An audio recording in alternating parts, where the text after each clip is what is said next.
7:14.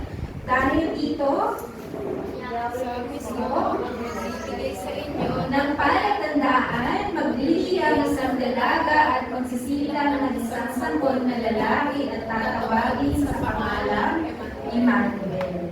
Ayan po. So, ito po mula sa pangako ng Diyos simula pa nung una sa Genesis 3:15 pa lang.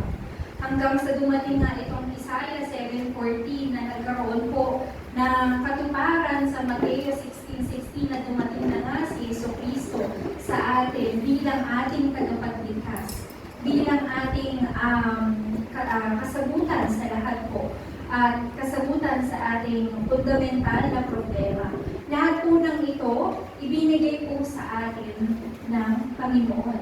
Wala na pong iba. Sino pa po bang ibang makapagbibigay ng tunay na kaligtasan sa atin kung hindi tanging ang Panginoon lamang? Si Kristo na binigay niya sa atin upang maging daan, katotohanan at buhay natin. As you remember po yung message natin last week, di ba? John 14:6, I am the way, the truth, and the life. No one comes to the Father except through me. Ang tanging daan lamang ay si Kristo. Ang tanging katotohanan lamang ay matatagpuan sa mabuting balita. At ang mabuting balitang ito ay walang iba kundi si Jesucristo. At ang pinagmumulan ng buhay po natin ay walang iba kundi dito lamang po sa walang hanggang si Jesucristo. So, tapos na po tayo. Dahil tinapos na po lahat ni Jesucristo. Ayun, paano nga po ba natin ma-enjoy itong mensahe natin sa pulpito? And ano ba yung dapat nating maging kasiyahan? Ang mundo po natin, napakaraming bagay na pwede tayong maging masaya. Tama po ba? Pero karamihan po sa mga ine-enjoy natin sa mundong ito, ay ibinibigay lamang sa atin upang tayo ay lalong mahulog sa napakaraming problema. Sa napakaraming dahilan upang tayo ay mawalan ng pagtutok sa Panginoon. Ito po yung binibigay ng mundo natin, yung kalungkutan. Kaya naman, napaka-importante po sa atin na magkaroon po tayo ng tinatawag na blessing of eternal meeting. So, nagkaroon tayo ng tinatawag na blessing of eternal meeting. Mula nung tinanggap natin si Jesus sa ating buhay, ito yung pinaka-blessed meeting na meron tayo. Whoever it is na nag-share ng gospel po sa inyo, dapat lubos tayo magpasalamat sa Panginoon at magpasalamat tayo dun sa mga taong nag-share sa atin ng gospel. Naalala niyo po ba kung sino nag-share sa inyo ng gospel? If you remember, i-treasure niyo po yung tao yun. Kasi mahal niya kayo.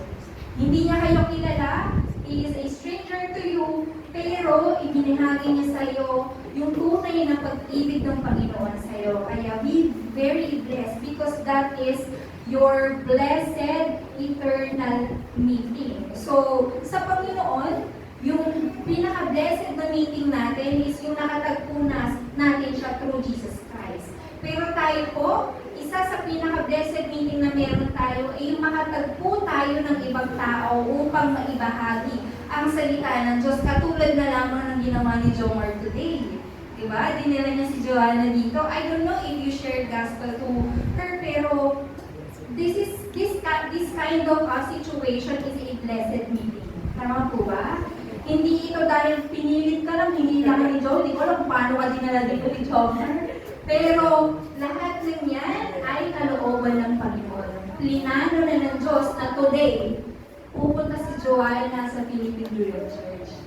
Amen po ba? Amen. So that is your blessed meeting. Same thing kay Adrian, di ba? Hello Adrian. Long time no see. Di ba? Yes. So, blessed meeting din, di ba? So, napakabuti ng Panginoon. Through worship, that is the only time na ma-enjoy lang natin ang tunay na pag-ibig ng Panginoon. At kapag na-enjoy natin ito, salita ng Diyos through worship, paglabas nyo, you will also enjoy the things of God. So second, sabi dito, the blessing of fulfilling the eternal covenant. Wala na pong pwede pang makakapagpaliwanag pa ng fulfillment ng covenant ng Panginoon kung hindi ang krus. Di ba po? Doon sa krus, naganap ang lahat. Doon sa krus, tinapos ni Jesucristo ang lahat. Kung tayo man po ay mamatay today, we are very happy. Kasi pagmulat ng mata natin, we are in heaven kasama natin ang Panginoon. Pero hindi pa po ito yung oras ninyo. May mga mission pa po na binigay sa atin ng Diyos. Ano po ito?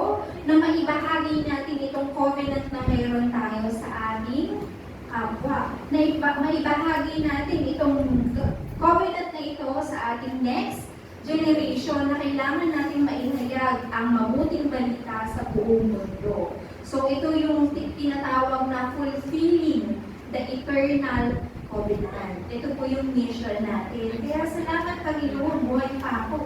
May mission pa pala ako. Kailangan ko pa palang ibahagi ang salita ng Diyos. Kaya ako nananatili sa mundo ito. So, through this po, nagkakaroon tayo ng power of the eternal truth. Ibig sabihin po nito, eternal truth na ito is yung kaharian ng Diyos. Yung kaharian ng Diyos na ini-enjoy natin every time we enjoy the Word of God. So, kapag in-enjoy nyo si Kristo, wala na kayong dapat ipag-alala. I-enjoyin nyo na lang lahat ng bagay ng Diyos. We go through our main topic. Sinabi po dito, God of the Covenant, Tower of the Covenant. So, this means, kailangan natin ma-establish itong tinatawag na Tower of the Covenant sa buhay po natin. Paano natin ma-establish yung tower o in Tagalog, yung tore? Tore ng pangako ng Diyos. Or sa ibang word, kapag naririnig niyo po na mini-message natin sa mga children, partisan. Ibig sabihin nito, kailangan daw natin ma-establish yung sarili natin na parang matibay na tore. Bakit po? Dahil ito ang pinaka-plano ng Diyos sa buhay natin. Meron pa namang nag-establish, meron pa namang ini-establish ang Diyos na mahina. Wala po. Diba po? Dahil ang Diyos ang ating Creator. Ibig sabihin ito, lahat ng nilikha niya ay perfect. Does it mean na tayo po ay perfect because we are created by God? Diba po? Hindi tayo perfecto. Pero when we follow and obey the Word of God, ine-establish natin yung sarili natin to become as perfect as Christ. Amen po ba? Kapag ginagawa natin yun, doon natin napapagpurihan ng Panginoon. Kapag ine-establish natin yung sarili natin, kagaya ng tore, ng covenant, in-establish natin ang sarili natin na parang tore na ito, ibig sabihin ito, natutupad ang plano ng Panginoon sa ating buhay. Bakit po? Kasi kapag pinagpala ka ng Panginoon, kumikilos ito sa buhay mo, ikaw naman kumikilos ka din. Tama po ba? Ibig sabihin, ginagawa mo kung ano ang plano ng Diyos. That means, ini-edit mo ang buhay mo the way how God planned everything for you. So, sa pamamagitan ng plano ng Panginoon na ito, nagagamit natin ito upang matupad yung lahat ng covenant na Panginoon. Sinabi dito, Exodus 1:1, ito ang mga anak ni, basa nga po, ito ang mga anak ni Jacob na kasama niyang pumunta sa Egypto, kasama ang kanilang sambahayan. So, katulad ni Jason at ni Joseph at ni Jacob, kung paano niya tinuruan ang kanyang mga anak na magtiwala sa Panginoon, dapat ganito rin daw po tayo sa ating susunod na henerasyon. Wala tayong dapat kaligtaan patungkol sa mabuting balita once na inirili niyo po ito sa inyong mga anak. Inirili niyo ito sa mga remnants. Bakit po? Because kailangan malaman ng mga remnants who is the real creator. Alam po ba? Kadalasan po kasi sa atin, ang tinuturo natin sa mga anak natin, paano sila magiging successful, paano sila makakapag-aral ng mabuti para magtrabaho, magkaroon ng magandang trabaho, tapos magkaroon ng magandang pamilya, tapos mamatay. Ganun, di ba po? Ganun lang yung mga natural, tradition, kultura na itinuturo natin sa ating mga anak. Hindi natin itinuturo ang Diyos sa kanila kung ano ang gawa ng Panginoon sa buhay natin. Sabi sa Exodus 3:14, sinabi ng Diyos, ako nga. Sabihin mo sa mga Israelita na sinugo ka ng Diyos na ang pangalan ko ay ako nga. Wala nang ibang explanation. Ang ako ay ako nga. Ibig sabihin, wala nang ibang naghahari. Wala nang ibang Panginoon kung hindi ang Diyos lamang, si Jesucristo. Amen po ba? Amen. So sa ikalawa, sabi dito, He is also the covenant fulfiller. Sino po ito? Tanging si Jesus Christ na tumupad ng kanyang three offices. Ano po yung three offices? Tunay na hari, pari at propeta. Bilang tunay na pari, siya ang naglinis ng ating kasalanan. Bilang tunay na propeta, siya ang ating naging daan patungo sa Diyos. At bilang tunay na hari, siya ang nagwasak sa kapangyarihan ni Satanas. He is the Lord of salvation. In John 19:30, sinabi niya, ang lahat ay, ang lahat ay tapos na.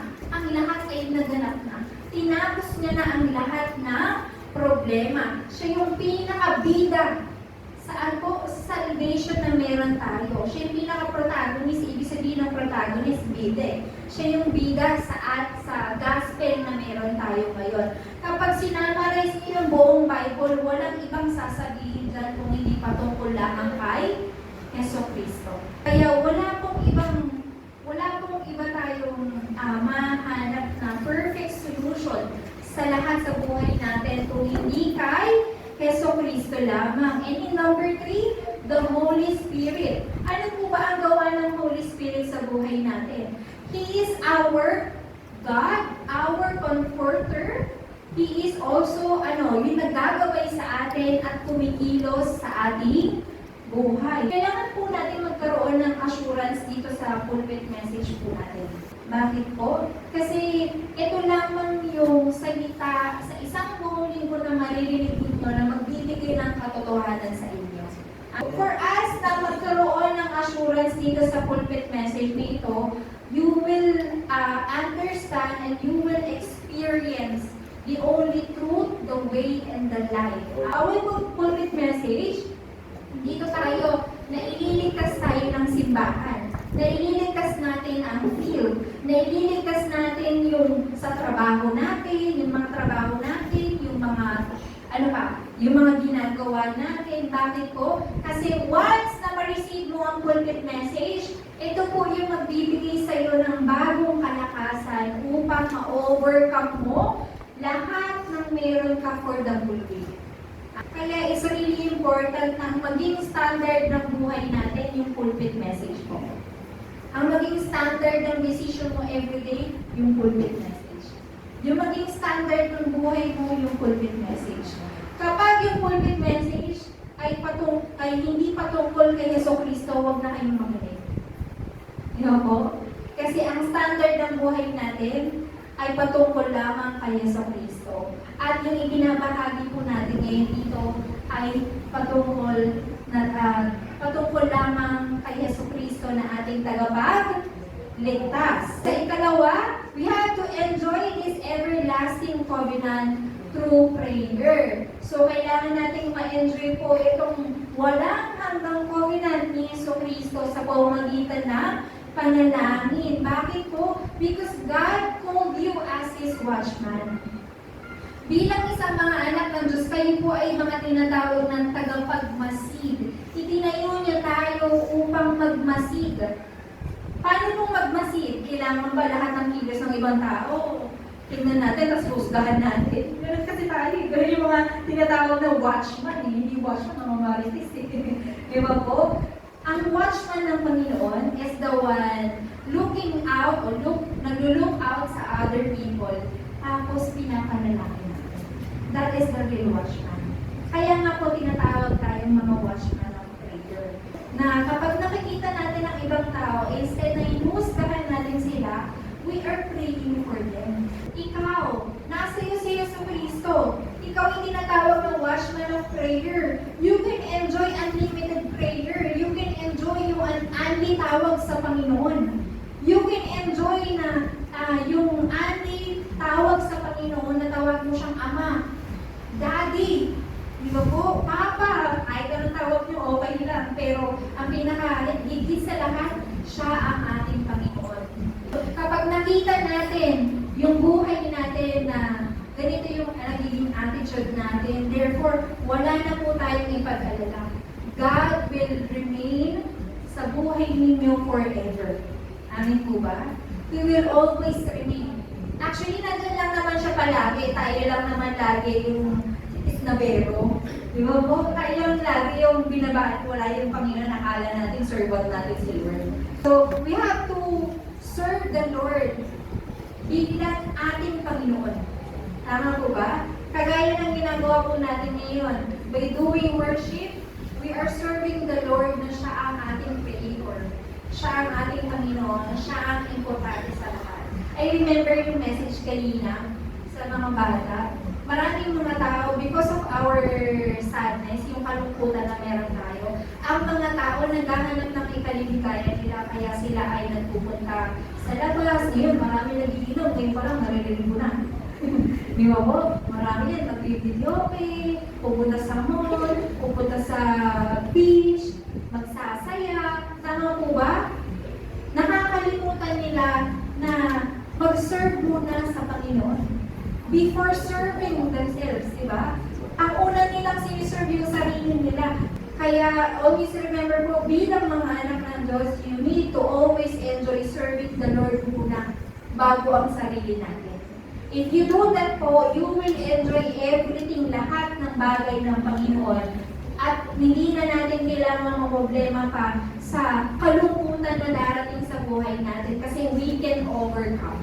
Bakit po? Kasi kasama natin ang Diyos. So sinabi po dyan sa Isaiah chapter 6:6-7, naglagay ako ng mga bantay sa mga pader mo, Jerusalem. Hindi sila tatahimik araw at gabi. Ipapaalala nila kay Yahweh ang kanyang pangako upang hindi niya ito makalimutan. Ito po yung role natin bilang mga watchman, prayer watchmen. Tayo yung mga nagpapinadala ng Panginoon upang ipaalala sa mga tao na kasama nila ang Diyos, na kailangan nilang tanggapin si Yeso Cristo upang lagi nilang makasama ang Panginoon. Amen po ba? Amen. So, huwag niyo siyang pagpapahingahin hanggang hindi niya na itatatag muli itong Jerusalem. Isang lungsod na pinupuri ng buong mundo. Huwag niyo daw pagpahingahin ng Panginoon. Di ba po? As well as kami po, huwag niyo po kami pagpahingahin. Bigyan niyo kami ng trabaho. If there is someone, may mga tao na nangangailangan ng tulong po, tulong ng mabuting balita, ay hindi po pinansyal ha. Hindi po ibang tulong, but tulong mula sa Panginoon, pwede niyo po kaming tawagin, o yung ating mga deaconess, o yung ating mga remnants, sila, they have the gospel. Kaya very important na lagi yung dala-dala itong gospel na ito. Kasi hindi natin alam kung kailan yung blessed meeting na ibibigay sa atin ng Panginoon. Di ba po? So, I am very proud. Si Jomar may nagbit na gospel kasi nadala na dito si Joanne. Di ba po? Ibig sabihin, alert siya. Di ba po? Ganun din po tayo. Maging alert tayo palagi. So, sinabi po dito sa Isaiah 7:14, patungkol sa Emmanuel, kasama natin ang Diyos. And sa Mateo, ano po sabi niya? Mateo 28:18-20, basahin nga po natin. Lumapit si Jesus, sabay-sabay po. Lumapit si Jesus at sinabi sa kanya, ibigay na sa akin ang lahat ng kapangyarihan sa langit at sa lupa. Kaya tumayo kayo. Gawin niyo alagad ko ang mga tao sa lahat ng mga bansa. Bautismuhan niyo sila sa pangalan ng Ama, ng Anak at ng Espiritu Santo. Turuan niyo sila sumunod sa lahat ng itinutos ko sa inyo. Tandaan niyo, ako'y laging kasama niyo hanggang sa katapusan ng Panginoon. Di ba po? Anong ibig sabihin po nito? Na ang Diyos po, lagi po niyang kasama ang mga disipulo ng Diyos. And who are these disciples? Kayo po na mga nakatanggap ng Jesucristo sa kanilang puso. Kayo po mga tumatanggap ng salita ng Diyos. Kayo po ay mga disipulo ng Panginoon na tinawag niya upang ibahagi ang salita ng Diyos hanggang sa katapusan ng panahon. Ibig sabihin ito, it is our mission na ibahagi po itong salita na to sa ating susunod na henerasyon hanggang sa muling pagbabalik ni Jesucristo. Diba po? So, kung naniniwala po tayo dito, wala na tayong dapat ikatago. tayo ngayon, there's no fear. Wala nang dapat ipangamba. Because alam natin, we have God. Kasama natin ang Panginoon. At higit sa lahat, makakasama rin natin siya kung tayo man po ay mamatay. Pero again, hindi pa po natin oras. May mission pa po tayo, ibahagi ang salita ng Diyos. And in John 14:16-17, next po, sabi dyan, dadalangin ako sa Ama upang kayo'y bigyan niya ng isang patnubay na magiging kasama nyo magpakailanman. Siya ang espiritu ng katotohanan na hindi matanggap ng sanlibutan, sapagkat siya ay hindi nakikita ni nakikilala ng sanlibutan. Ipakita.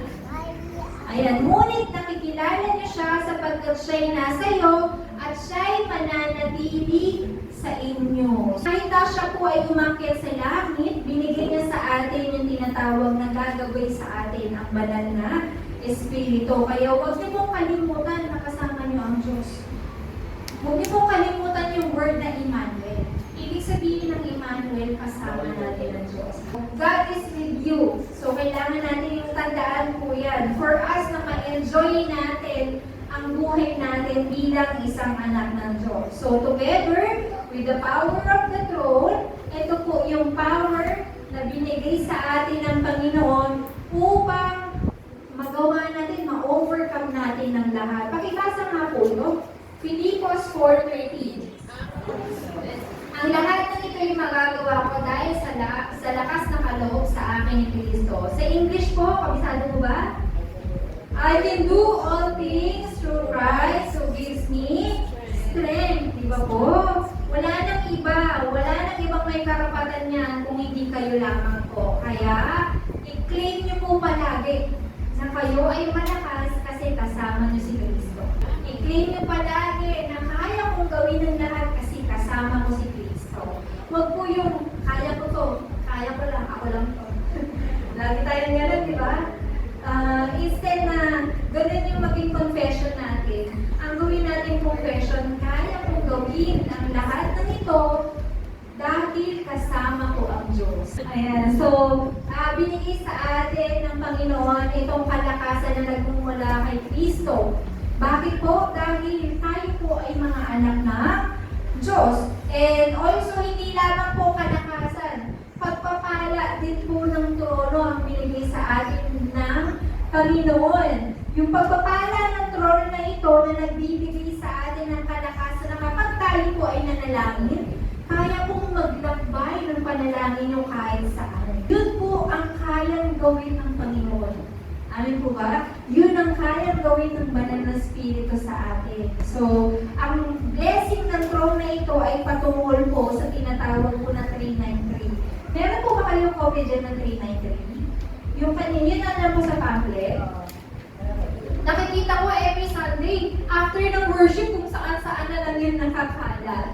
So, this time po, ikip niyo po yan, may prayer po yan. Nandyan din po yung pulpit message niyo po. So, second, sabi dito, sa buhay natin, sabi dito, binigay ng Diyos ang tinatawag na imahe ng Diyos. Ganyan po ba? The image of God. Ang imahe ng Diyos po ay nasa ating sarili. Kaya kailangan nating maintindihan na ako ay isang imahe ng Diyos. Sino po sabihin niyo nga po, ako ay imahe ng Diyos. Ako ay imahe ng Diyos. Yes po, huwag niyo pong kalimutan yan. Buhay po ni Kristo ang ibinigay niya para lang maibalik po sa inyo yung pagpapala niya. Pagkapako niya sa krus, ibinalik sa atin ng Panginoon yung pagpapala sa Hardin ng Eden. Ikatlo, para po ma-enjoy natin ang tinatawag na kaharian ng Diyos o yung tinatawag na kasagutan ng unprecedented answers. Ang Tagalog po ng unprecedented, walang kapantay na kasagutan. And when we receive these unprecedented answers po, bubuksan ng Diyos ng kalangitan. Babaguhin niya ang mga bagay po sa buhay ninyo, sa church, and sa ating field. And you will, at that time, you will receive these 5 powers. Ano po yung 5 powers? Nandun po yan sa 393. Sige nga, Regnans. Spiritual power, physical power, financial power, manpower, kulang pa isa, intellectual power. Di ba po? Kaya napaka-importante po ng pamphlet na yan. Nandyan po yung 5 powers na yan. Paano nyo ma-enjoy kung itatapon nyo na yan mamaya? Di ba po? So please, keep it po. At saka, mahal po yan. Magkano na po rin sa labas. Di ba po? That is money. Di ba po? We have to, that's God's money. Kailangan niyo po yung ingatan. Amen po? Amen. So lahat ng yan, pagkakaloob sa inyo ng Panginoon, walang duda. Walang duda. Bakit po? Patingin nga po ng mga mukha ng anak ng Diyos. Kung hindi po kayo sigurado talikod na lang kayo. Paano ay niya? Yes po. So tandaan niyo po, kayo po ay anak ng Diyos. Your past, present, yung past ninyo, yung present ninyo, and yung future ninyo, lahat ng po ng yan ay tapos na. Ibig sabihin yung problema natin, tapos na. Tapos tayo po, yung ginagamit ng Diyos na watchman para sa mga tao, we are called His representative na tumitingin sa ibang tao, tumutulong sa ibang tao upang maibahagi ang salita ng Diyos. And you are also called evangelism disciple. Gusto ng Diyos na gamitin yung mga buhay po ninyo para sa ikaliligtas ng ibang tao. Dahil sila hanggang ngayon, nag-suffer pa rin po sila sa pagiging anak ng Diablo. Yung resulta ng pagiging anak ng Diablo. And kayo po, you are already saved. Na-saved na po kayo. Kayo po ay ligtas na, nasa inyo na si Kristo. Kaya naman po, kayo po ay mga tinatawag na mga ambassador of Christ. Amen po ba? Kayo yung mga representative na tumatayo na imbis na ang Diyos ang tumayo sa harapan, kayo ang umaharap. Di ba mo? Kaya dapat lagi kayong presentable. Sinishare nyo ang gospel tapos ang itsura nyo mukha kayong basagulero. Sinishare nyo ang gospel tapos mukha kayong ano tayo dito, mukha tayong hindi anak ng Diyos. Di ba po? Dapat nagre-reflect sa atin yung pagiging ambassador of Christ. Sabi mo, pagpasensya niyo na yung mukha ko pagod lang, pero ambassador ako ni Kristo. Amen po. Amen. So kayo din po, kailangan yung ma-enjoy yung pagiging ambassador ni Kristo. Bakit po? Kasi wala na pong ibang makapagbibigay niyan sa ibang tao kung hindi kayo lamang po. Kayo lamang po mga nakatanggap ng kaligtasan. So for our conclusion, you need to have confidence. Hindi po, kayabangan ha. Hindi po puro kayabangan. Ibig sabihin ng confidence nito, magkaroon kayo ng confidence dun sa status and authority na meron po kayo. Ano po yung status nyo?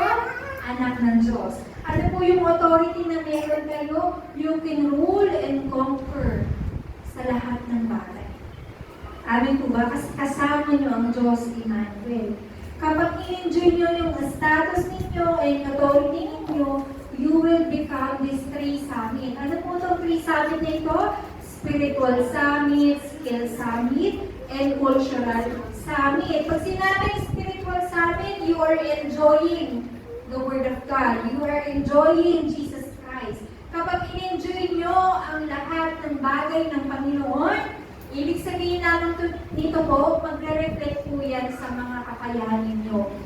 Nagiging magaling kayo sa mga larangan ninyo. Si Jomar, nagpa-piano, di ba? Ginagamit niya sa Panginoon, kaya mas lalo siyang gumagaling, di ba po? Pati yung mga redness natin, wala lang si Dave dito. Bakit wala lang si Dave? Ba't wala? Wala pa rin po. Ayan, so, skill sa amin, ibig sabihin na na ipapakita natin yung kagalingan na ibinibigay ng Panginoon sa pamamagitan ng mga ginagawa natin. So, kayo ay magiging skill summit and cultural summit. Pag sinabing cultural summit, change natin yung dark culture to gospel culture. Amen po ba?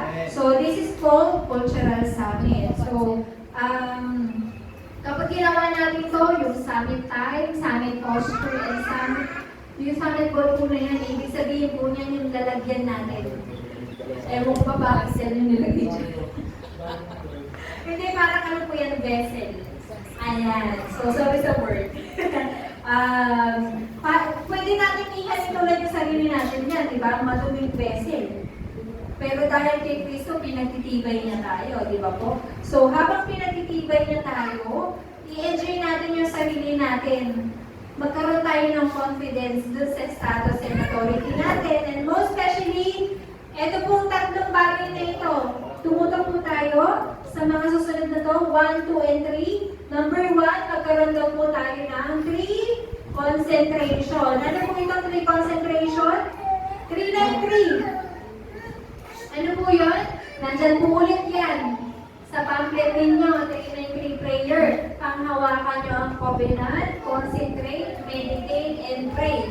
Umaga, tanghali, gabi. Sa umaga, pagising nyo, pagmulat ng mata po ninyo, syempre po, komportable kayo. Meron kayong kapayapaan. Minsan, nagmumuni-muni kayo, di ba? Hindi pa kayo bumabangon. Take that time para manalangin sa Panginoon.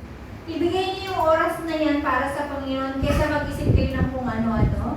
Yes, social media, pag-isip, Facebook agad eh. Tama po ba? So, ibigay niyo muna sa Panginoon yung konting oras na yan. Di ba po? And ipag-pray niyo sa Panginoon, inhale, exhale, and then after nun, sa tanghali, doon po kayo nagkakaroon ng namimit niyo yung mga sitwasyon na hindi maganda. Minsan okay, minsan meron mga sitwasyon na maganda. Minsan nakakamit tayo ng ibang tao. Yan po, yung oras na yan, kailangan niyo pong ipanalangin din yan sa Panginoon. Kasi hindi natin alam. Baka blessing meeting yan, tama po ba? Hindi rin natin alam, baka hindi yung plano ng Panginoon. Di ba po? So sa evening, diyan tayo nagkakaroon ng pasasalamat sa Panginoon and prepare natin yung sarili natin para sa kinabukasan. And again, konting oras lang sa Panginoon kasi alam ko, pag humiga na kayo sa kama ninyo, sigurado ako, hanggang nakatulog kayo ang hawak nyo ang cellphone ninyo. Tama po ba? So, mag-alat kayo ng time para sa Panginoon na pasalamatan siya. Bitawin niyo muna yung phone ninyo. Tapos, manalangin kayo, magpasalamat kayo sa Panginoon. Amen po ba? Amen. So, oras na.